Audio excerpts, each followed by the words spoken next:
ole hi State Disaster Response Force Team 10 chan chuan ha ram thuk tawna buai khop mai hi ban le ban in kari fit sam sari vel thui ani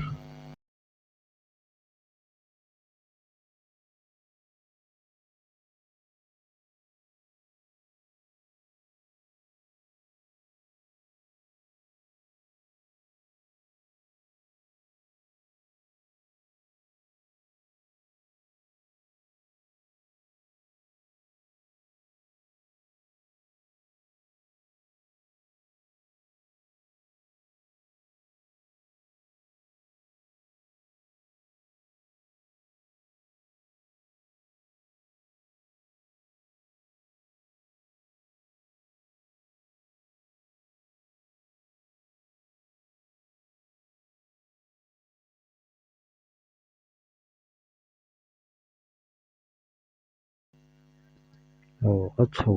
hrui khi a chho zawngin a kal tawh in a in tlawh paina in pot chho ni khi hau tak hmel a ngarangar khawp mai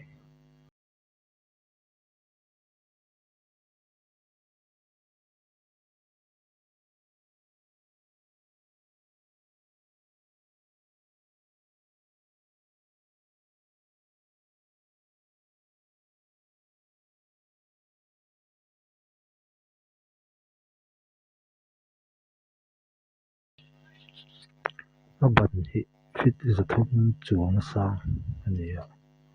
tak pal chuan thih ngei na kawni sak tha khawp mai khi lawna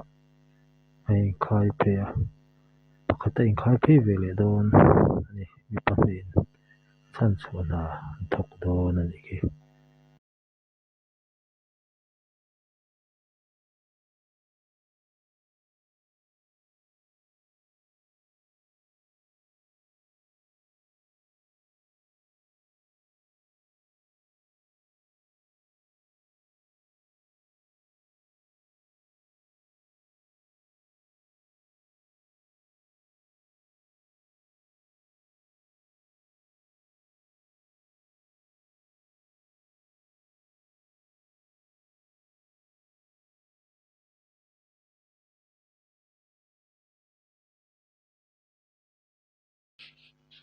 ban hi sang khawp mai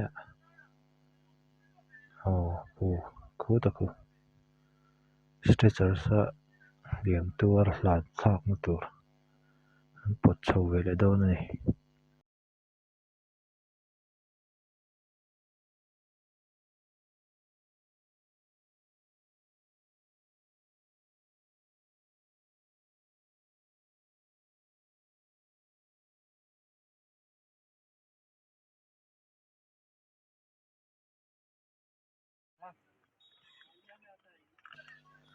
hei a rawn uai thlak pui ta e pakhatin a rawn uai thlak pui a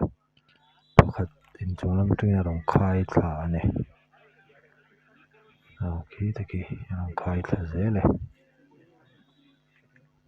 saka pawh khi mipuiin an lo en thup mai